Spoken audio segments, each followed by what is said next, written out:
ఈరోజు కొన్ని మాటలు మనం జ్ఞాపకం చేసుకుందాం. మత్తయి సువార్త మరి 7వ అధ్యాయం.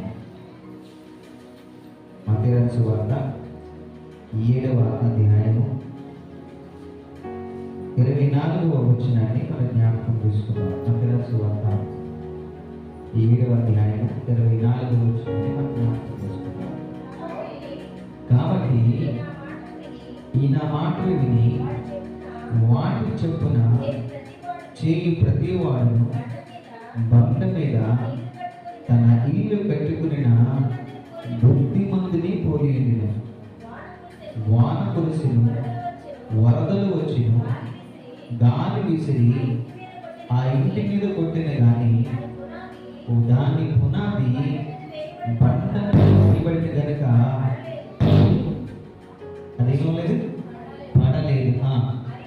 మరియు ఈయన మాటలు విని వాటి చొప్పున చేయని ప్రతివాడు ఇసుక మీద తన ఇల్లు కట్టుకున్న బుద్ధిహీనుని పోలిండెను.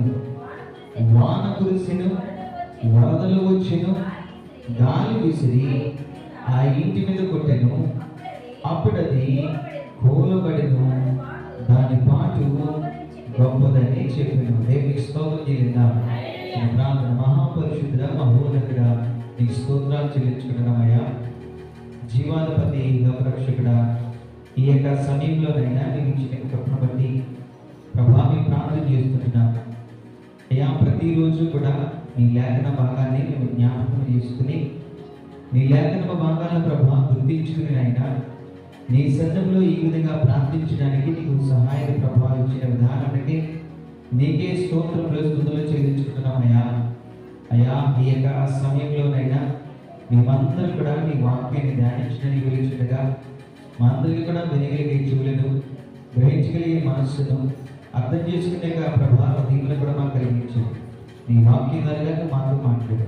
నీ కృపతో నడిపించుకుంటారు. యేసునామమున నడుచున్నాము తండ్రి, ఆమేన్. దేవుని వాక్యాన్ని మనము చాలా జాగ్రత్తగా మనము అర్థం చేసుకుంటున్నాం. మనం ఎప్పుడైతే వాక్యాన్ని మనం చదువుకుంటున్నామో, వాక్యాన్ని చదివినప్పుడు దేవుడు మనతో మాట్లాడాలి, దేవుని వాక్యం ద్వారా దేవుడు మనతో మాట్లాడాలని కానీ దేవుని యొక్క సంతానంలో ఆయన యొక్క విషయంలో మరి దేవుని యొక్క వాక్యాన్ని ప్రకారంగా మనతో ఉండాలని మనం జ్ఞాపకం చేసుకుంటూ ఉండాలి. ఈరోజు వాక్యాన్ని మనం ఆలోచించినట్లయితే ఇక్కడ ఏమంటాడంటే, కాబట్టి ఈయన మాటలు విని వాణి చొప్పున చేయి ప్రతి వాడును బండ మీద ఇల్లు కట్టుకుని బుద్ధిని పోలి ఉండేను. దేవునికి స్తోత్రం చెల్లిద్దాం. హల్లెలూయా. ఇక్కడ 2 స్థలాలు కనబడుతున్నాయి. ఇల్లు ఒకటే కానీ, పునాది ఒకటే కానీ 2 స్థలాలు కనబడుతున్నాయి. అది మరి స్థలముగా కనబడుతుందంటే, ఒకటి రాయి మీద వేసిన పునాది, రెండవది మరి ఇసుక మీద వేసిన పునాదిగా కనబడుతూ ఉంటుంది. దేవునికి స్తోత్రం చెల్లిద్దాం. హల్లెలూయా. ఎప్పుడైతే ఈ రాయిగా వేసిన పునాది అనగా బండ మీద వేసిన పునాది ఎలా ఉన్నదంటే, అది చాలా దృఢముగా ఉన్నది, చాలా గట్టిగా ఉన్నది. వానలు వచ్చాయి, వరదలు వచ్చాయి, గాలి విసిరింది, అయినా ఇప్పటికి కూడా ఏముందంటే అది పడలేదు. దేవునికి స్తోత్రం చెల్లిద్దాం. హల్లెలూయా. అది పడిపోలేదు. ఎందుకంటే దానికి ఎక్కడ వేశారంటే, దాని పునాది ఎక్కడ వేశారంట? ఎక్కడ వేశారండి? బండ మీద వేశారు పునాది.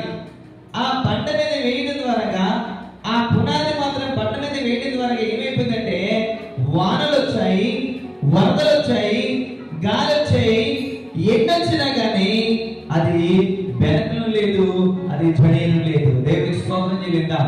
హల్లెలూయా. ఇక్కడ ఏమంటుందంటే, బండ మీద వేయబడిన కనుక అది పడలేదు. బండ మీద వేయబడిన కనుక అది పడలేదు. ఈరోజు నువ్వు ఏమనుకుంటున్నావంటే, దేవుని యొక్క వాక్యాన్ని బట్టి ఆలోచించినట్లయితే బండ మీద వేయబడింది కాబట్టి అది పడలేదు. మరి రెండవది ఎక్కడ వేయబడిందంటే, అది ఎక్కడ వేయబడింది? ఇసుక మీద ప్రతి వాడును మరియు ఈయన మాటలు విని వాడు చెప్పిన చేయని ప్రతి వాడు కూడా ఇసుక మీద తన ఇల్లు కట్టుకున్న బుద్ధిహీనుని పోలి ఉండెను. దేవునికి స్తోత్రం. చెల్లిద్దాం. హల్లెలూయా. ఈరోజు చాలా మంది దేవుని యొక్క వాక్యాన్ని బట్టి మనం ఆలోచిస్తే, దేవుని యొక్క వాక్యాన్ని బట్టి మనం అర్థం చేసుకున్నట్లయితే ఇసుక మీద కట్టిన పునాది వలె ఉంటా ఉంటున్నారు చాలా మంది. దేవునికి స్తోత్రం చెల్లిద్దాం. హల్లెలూయా. ఈరోజు దేవుని యొక్క వాక్యాన్ని బట్టి మనం ఆలోచించినట్లయితే పునాది ఎలా ఉంటుందంటే ఇసుక మీద వేయబడిన పునాది వలె ఉంటుంది. చూడండి, చిన్నపిల్లలు ఇసుక ఉందనుకోండి, ఇసుక తడిగా ఉన్నప్పుడు పిల్లలు ఏం చేస్తూ ఉంటారంటే దాంట్లో కాలు పెట్టి ఏం చేస్తారు, ఇల్లు చేస్తూ ఉంటారు. ఎప్పుడైనా మీకు చూసేది లేదు కానీ మీ మనవాళ్ళు లేదంటే మీ పిల్లలు ఎవరైనా చేసే ఉండొచ్చు. ఎందుకంటే వాళ్ళు ఏం చేస్తూ ఉంటారంటే మరి చిన్న చిన్న ఇల్లు చేస్తూ ఉంటారు. అంతేకాకుండా ఎవరైనా గ్లాసులో తడేసుకుందనుకోండి, గ్లాసులో వేసి ఆ గ్లాస్ ని మళ్ళీ బోర్లిస్తే గ్లాస్ వస్తూ ఉంటది. అంతేకాకుండా చాలా మంది గిన్నెలు అయితే ఏమనండి, ఏదైతే ఏమనండి చిన్న ఏం చేస్తూ ఉంటారంటే పిల్లలు ఆటలాడుకుంటా ఉంటారు. కానీ ఆ తడిగా ఉన్నంత సేపు అది గట్టిగా ఉంటది. ఎప్పుడైతే ఎండ వేస్తుందో దానికి అది ఏమైపోతుంది, విడిపోతుంది. దానిలో ఏముంటుందంటే ఒక పంట మీద వేసిన దానిగా ఉండదు. అదేమైపోతుందంటే ఆటోమేటిక్ గా ఎప్పుడైతే నీరు ఆ యొక్క చెమ్మ మాత్రం ఎప్పుడైతే పోతుందో అప్పుడు వెంటనే ఏమైపోతుందంటే ఆ చెమ్మను విడిచిపెట్టిన వెంటనే ఆ ఇసుక రేణువుల వలె అలా జారిపోతా ఉంటుంది. ఈ రోజు దేవుని యొక్క వాక్యాన్ని బట్టి ఇక్కడ రెండు విషయాలు కనబడుతున్నాయి. బండ మీద వేసిన పునాది అయితే అది వానలు వచ్చినా, వరదలు వచ్చినా, గాలి వచ్చినా అది బెనగదు, అది అసలు కదలదు. కానీ ఇసుక మీద కట్టిన పునాది ఎలా ఉంటుందంటే వానలు వచ్చినప్పుడు, వరదలు వచ్చినప్పుడు, గాలి విసిరినప్పుడు అదేమైపోతుందంట గాలి విసిరా వెంట మీద కొట్టును, అప్పుడు అది మూలబడును. దేవునికి స్తోత్రం చేయలేదా? హల్లెలూయా. అప్పుడు ఏమైపోతుందండి, మూలబడిపోతాయి. అయితే యేసు ప్రభువారు ఈ పారబుల్ ఈ ఉపమానాన్ని ఎందుకు చెప్తున్నాడు? ఆయన ఏమన్నాడు అక్కడ 24 వచ్చి మొదలు వచ్చుకున్నాం. 24లో మనం చదివిన మాట ఏంటంటే, కాబట్టి ఈయన మాటలు విని వాటి చెప్పిన చేయు ప్రతివాడు, అంటే వాని మాటలు చెప్పిన, మరి అక్కడ ఏమన్నంటే నా మాటలు విని వాటి చెప్పిన చేయు ప్రతివాడు. అక్కడ ఏమన్నాడంటే నా మాటలు విన్నాడు. నా మాట విన్నవాడు బండ మీద కట్టుకున్నాడు, నా మాట వినలేని వాడు ఇసుక మీద కట్టుకున్నాడు. ఏం కట్టుకున్నాడంటే నా మాట వినలేక వ్యక్తి బండ మీద పునాది వేసుకున్నాడు, నా మాట వినలేని వ్యక్తి ఇసుక మీద పునాది వేసుకున్నాడు. దేవునికి స్తోత్రం చెల్లిద్దాం. అయితే ఎప్పుడైతే అలా అన్నాడో దాని భయవచనం చదివితే ఆయన ఏం చెప్పాడో అనేది మనకు అర్థమవుతుంటుంది. 13వ వచనాన్ని, సారీ 15వ వచనాన్ని, 15వ వచనాన్ని చూడండి. అబద్ధ ప్రవక్తలను గురించి జాగ్రత్త పడి వారు గొర్రె చర్మములు వేసుకుని నీ అంతకు వద్దురు, కానీ లోపల వారు క్రూరమైన తోడేళ్ళు. వారి ఫలముల వలన మీరు వారిని తెలుసుకుందరు. ముట్ల పదాలలో ద్రాక్ష పండ్లను, ఆ పల్లేరు చెట్లను, అంజూరపు పండ్లను కోరిదురా. అలాగనే ప్రతి మంచి చెట్టు మంచి ఫలములు ఫలించును, పనికి మాలిన చెట్టు కాని ఫలములు ఫలించును. మంచి చెట్టు కాని ఫలములు ఫలింపనేరదు, పనికి మాలిన చెట్టు మంచి ఫలము ఫలింపనేరదు. మంచి ఫలములు ఫలింపని ప్రతి చెట్టు నరకబడి అగ్నిలో వేయబడును. కాబట్టి మీరు వారి ఫలము వలన వారిని తెలుసుకుందరు. ప్రభువా ప్రభువా పిలిచువాడు ప్రతి వాడును పరలోక రాజ్యంలో ప్రవేశింపడు గాని పరలోకమందున్న నా తండ్రి చిత్త ప్రకారం చేయవాడే ప్రవేశించును. ఆ దినమందు అనేకులు నన్ను చూచి ప్రభువా ప్రభువా మేము నీ నామమును ప్రవచింపలేదా, నీ నామమును దయ్యములు వెళ్ళగొట్టలేదా, నీ నామమున అనేకమైన అద్భుతములు చేయలేదా అని చెప్పుకుందరు. అప్పుడు నేను మిమ్మల్ని ఎరుగను అక్రమము చేయవారలారా నా యొద్ద నుండి ఉండని వారితో చెప్పెను. ఈ మాటలన్నీ చెప్పాడు. ఈ మాటలన్నీ చెప్పిన తర్వాత అప్పుడు ఏమన్నాడు తెలుసా? 24 వచ్చుల్లో అప్పుడు ఏమన్నాడు? కాబట్టి ఈయన మాటలు విని వాటి చెప్పున చేయువాడు. దేవునికి స్తోత్రం చెల్లిద్దాం. హల్లెలూయా. వాక్యము తెలియజేస్తూ ఉంటది. ఆ వాక్యం ఏంటంటే ఇక్కడ ప్రభు ఏదో మాటలు చెప్పాడు. ఆ మాటలు ఏంటంటే ఆయన ఏమన్నాడు? కేవలం చెప్పాడు. కాబట్టి ఈయన మాటలు విన్న ప్రతి వాడు కూడా ఎలాంటిదంటే బట్ట మీద పునాది వేసుకునే వ్యక్తిగా ఉన్నాడు. ఆ మాటలు ఏంటి అనేది చూస్తే అబద్ధ ప్రవక్తల గురించి జాగ్రత్త పడండి. దేవుడికి స్తోత్రం చెల్లిద్దాం. Be careful about false prophets. వారిగా ఫాల్స్ ప్రొఫెట్స్ గురించి, అబద్ధ ప్రవక్తల గురించి నువ్వు చాలా జాగ్రత్తగా ఉండాలి. ఆ అబద్ధ ప్రవక్తలు ఏం చేస్తుంటారంటే వారు గొర్రెల చర్మం వేసుకుంటారు, కానీ వారు మాత్రం ఎలా ఉంటారంట? వారి లోపల క్రూరమైన తోడేళ్ళ ఉంటారంట. దేవునికి స్తోత్రం చెల్లిద్దాం. హల్లెలూయా, హల్లెలూయా. మనం చాలా సందర్భాల్లో మనం వింటాం గొర్రెల చర్మాలు వేసుకుంటున్నారు, కానీ శాఖలు ఎలా ఉంటున్నారంటే క్రూరమైన తోడేళ్ళు కలిగిన వారుగా ఉంటున్నారు. ఎందుకో తెలుసా? వారు అబద్ధ ప్రవక్తలుగా ఉన్నారు. ఈరోజు అబద్ధ ప్రవక్తల గురించి నువ్వు జాగ్రత్త పడు. వారు ఏమనుకుంటే గొర్రెల చర్మములు వేసుకుని తన మనసు చాలా ప్రశాంతంగా, తన మనసు నిండుపుగా, తన మనసు తేటగా కనబడుతుంది అనుకుంటున్నావేమో, కానీ వారి ఆలోచనలన్నీ కూడా ఎలా ఉన్నాయంటే చాలా క్రూరమైన తోడేలుగా ఉన్నాయి. ఈరోజు క్రూరమైన తోడేలుగా ఉన్నాయి. దానికి ఏమంటే అక్కడ ఏమంటున్నాడు? వారి ఫలముల వలన మీరు వారిని తెలుసుకుందరు. ముండ్ల పదవుల్లో గాని, ద్రాక్ష పండ్లేని గాని, పల్లేని చెట్లు గాని, అంజూరపు పండ్లేను కోయుదురా. మరి ఏం చేస్తారు? వారు ఏది చేయరు. అబద్ధ ప్రవక్తలు ఏది చేయరు, కష్టపడరు, వారు ఏదైనా శ్రమించరు. దేవుని యొక్క మాటలను మరి యొక్క అనేకమైన విధాలుగా మరి కొన్ని యొక్క విషయాలను వారి యొక్క జీవనం గురించి వారు చేస్తూ ఉంటారు. ఈరోజు వాక్యాన్ని బట్టి చూస్తే అబద్ధ ప్రవక్తల గురించి నువ్వు జాగ్రత్త పడు. నువ్వు అబద్ధ ప్రవక్తల గురించి నువ్వు జాగ్రత్త పడకపోతే నీ విశ్వాసం ఎలాగైపోతుందంటే బండ మీద కట్టుకునే విశ్వాసంగా అయిపోతుంది, లేదా ఇసుక మీద కట్టుకునగా పునాదిగా అయిపోతుంది. ఈరోజు దేవుని సన్నిధిలో వాక్యాన్ని బట్టి మనం ఆలోచించినట్లయితే అక్కడ ఏమంటారంటే అలాగని మంచి ఫలములు అనగా మంచి చెట్టు మంచి ఫలములు ఫలించును, పనికి మాలిన చెట్టు కాని ఫలములు ఫలించును. పనికి మాలిన చెట్టు అనగా ఎవరైతే అబద్ధక ప్రవర్తనగా ఉంటున్నారో, ఎవరైతే అబద్ధగా బోధన చేస్తున్నారో, ఎవరైతే అబద్ధక మరి మాటలు చెప్తున్నారో, ఇతర క్రీస్తుని కాదని అనేక మంది ఎవరైతే బోధిస్తూ ఉంటున్నారో, చాలా మంది ఏం చేస్తుంటారంటే ఆయన దైవం పెట్టిన వాడని, ఒకడు దొంగని, ఒకడు అనేక రకాలుగాని అని ఎన్నో రకాలుగా మరి ప్రభువు గురించి చెప్పిన తర్వాత ఆయన ఏం చేస్తారంటే మీరు అబద్ధ ప్రవక్తల గురించి మీరు జాగ్రత్తగా ఉండండి. ఎందుకంటే వారు చూడడానికి గొర్రె చర్మములు వేసుకుని ధరిస్తారు, కానీ వారి మనస్సులు మాత్రం ఎలా ఉన్నాయంటే క్రూరమైన తోడేళ్ళుగా ఉన్నాయి. దేవుని స్తోత్రం చెల్లిద్దాం. హల్లెలూయా. ఉదాహరణగా మనం చూసినట్లయితే ఇస్సాకు బహువృద్ధుడైపోయాడు.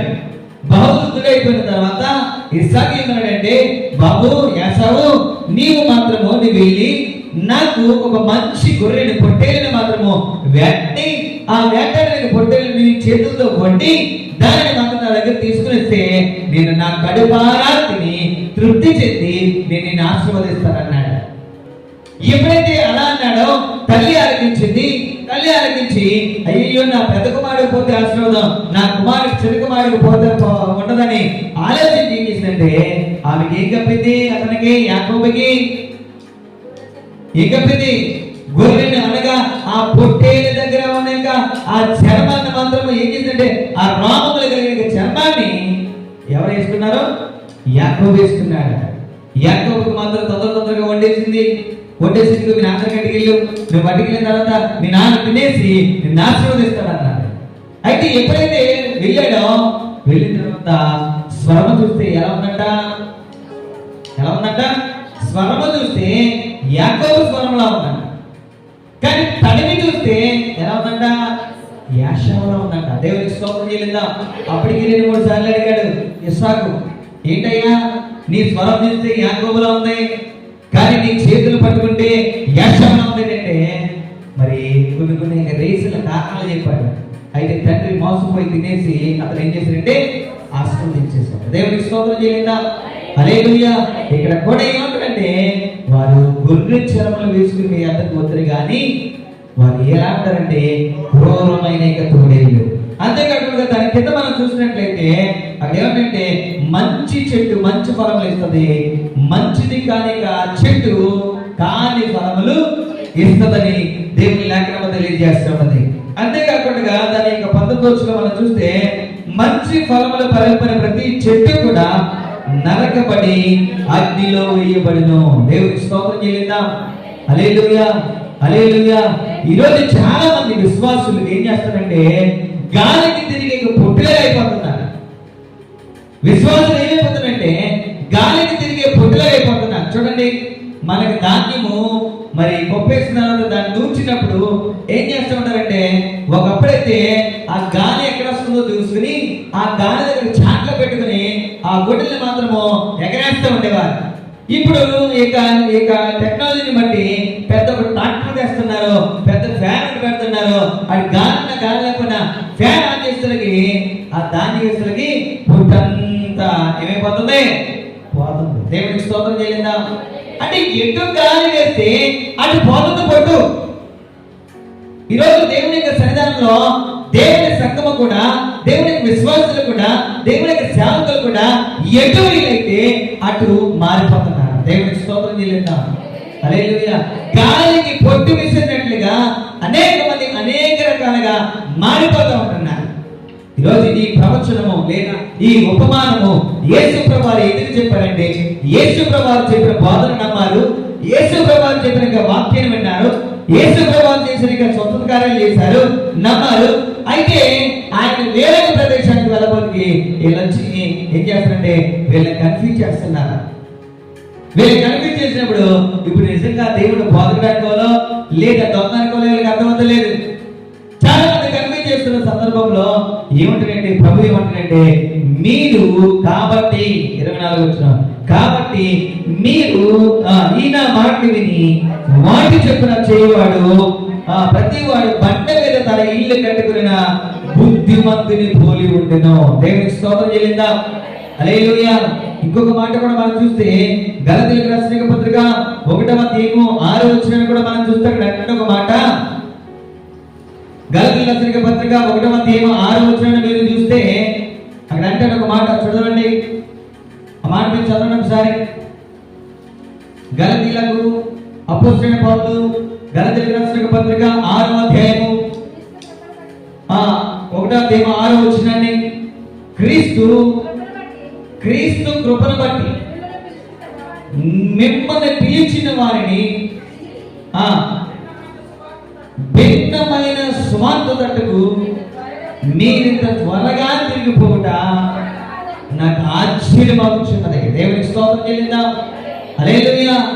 మీరింత త్వరగా, ఎందుకంటే నేను ఎన్నో బోధనలు చేశాను, ఎంతో వాక్యాన్ని మీకు నేర్పించాను, ఎన్నో పాఠాలు మీకు నేర్పించాను, ఎన్నో మరి దేవుని యొక్క సత్యంలో వాక్యం వరకు మీ యొక్క విశ్వాసాన్ని కట్టాను.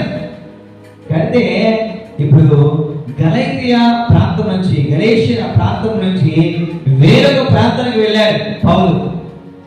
వెళ్ళినప్పుడు ఈ పౌలు వెళ్ళిపోయిన తర్వాత అనేక మంది వచ్చి పౌలు చెప్పిన బోధ తప్పు అని బోధించారు.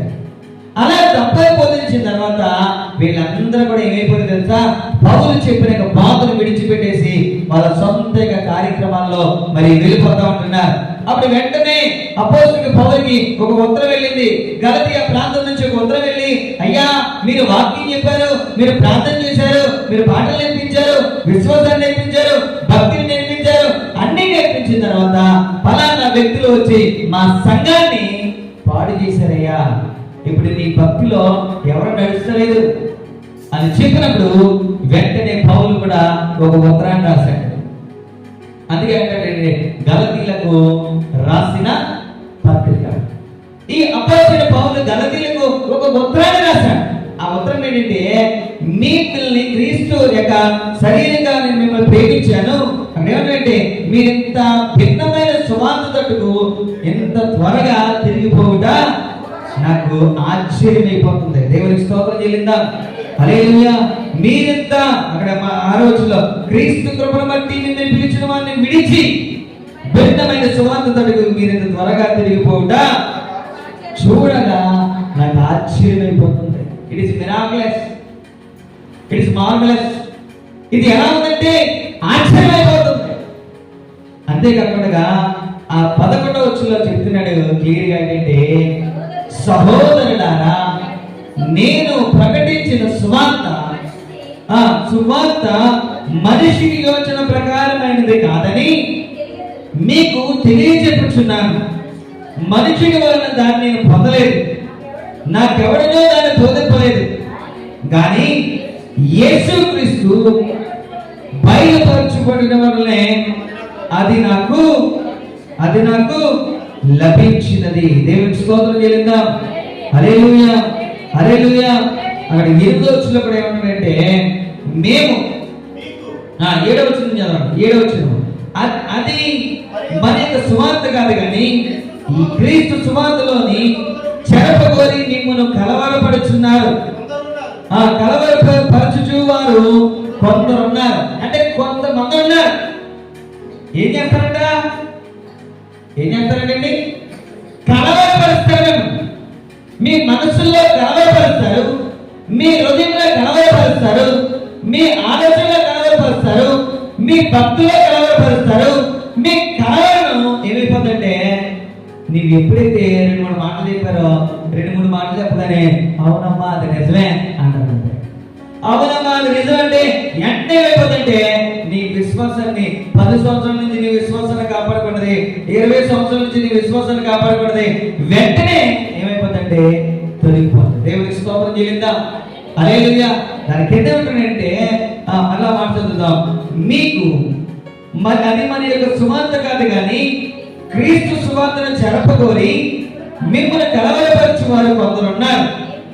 మేము మీకు ప్రకటించిన సువార్త కాక మరి యొక్క సువార్తను ఏమైనను పరలోకం నుండి వచ్చిన ఒక దూతను మీకు ప్రకటించిన ఎడల అతడు ఏమైపోతాడంట? శాపగ్రస్తుడు. ఎవడో భూమి మీదోడు కాదు. ఎవడండి? భూమి మీద వాడు కాదు. ఎవరైపోతారంట? పరలోకము నుండి దూత కూడా వచ్చి చెప్పిన, మరి సువార్త చెప్పిన దూత కూడా ఏమవుతుందంట? శాపగ్రస్తుడు అవుతాడంట. దేవునికి స్తోత్రం చెల్లిద్దాం. హల్లెలూయా, హల్లెలూయా.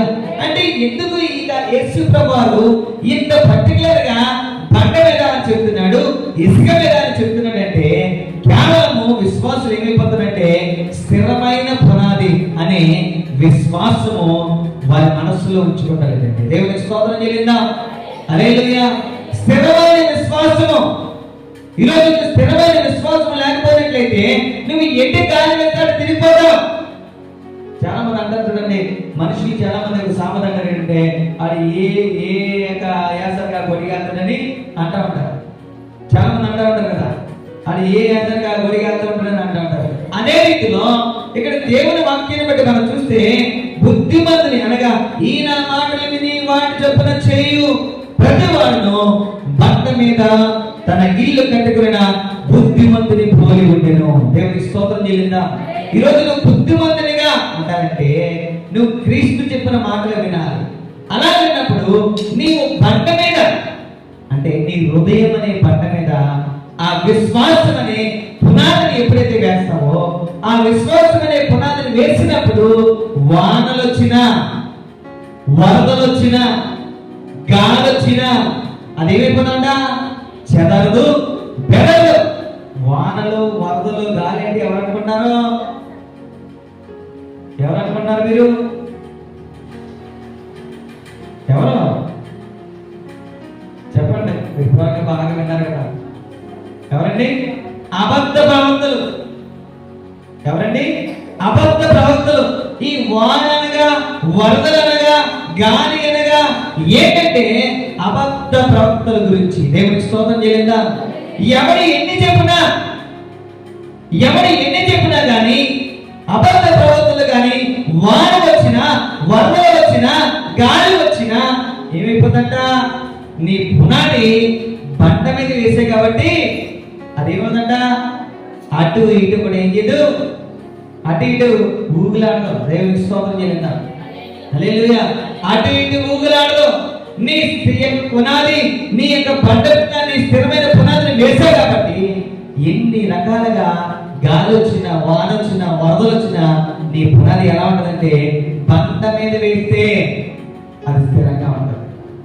నువ్వు బండ మీద నీ విశ్వాసాన్ని అనగా నీ హృదయంలో నీ విశ్వాసాన్ని వేయలేదనుకోండి, కేవలం ఏదో నువ్వు అందరూ వస్తున్నారు కదా అని నేను వెళ్తున్నాను, అందరూ పాడుతున్నారు కదా నేను పాడుతున్నాను, అందరూ ప్రార్థన చేస్తున్నారు కదా నేను ప్రార్థన చేస్తున్నాను, అందరూ వాక్యం చదువుతున్నారు కదా నేను వాక్యం చదువుతాను అని అందరినీ దృష్టిలో పెట్టుకుని నువ్వు వస్తే ఎలా ఉంటుందంటే ఇసుక మీద వేసిన పునాదిగా ఉంటుందండి విశ్వాసం. దేవునికి స్తోత్రం చేద్దాం.